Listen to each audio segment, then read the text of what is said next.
અંકલેશ્વરના સારંગપુર ગામે ભંગારના રૂપિયાને લઈ ભંગારિયા અને વિક્રેતા ખાબક્યા હતા. બંને પક્ષે સામસામે ફરિયાદ નોંધાવી હતી.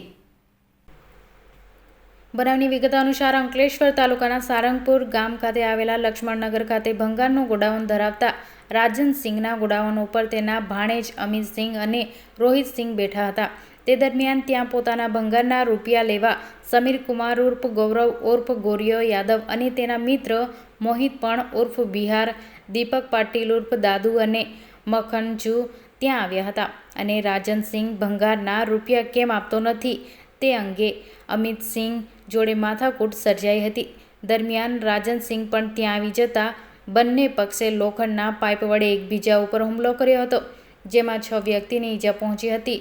તો બંને પક્ષે જીઆઈડીસી પોલીસ મથકે ફરિયાદ નોંધાવતા પોલીસે ગુનો નોંધી વધુ તપાસ આરંભી હતી તેમજ તમામ 7 વ્યક્તિની ધરપકડના ચક્ર ગતિમાન કર્યા હતા.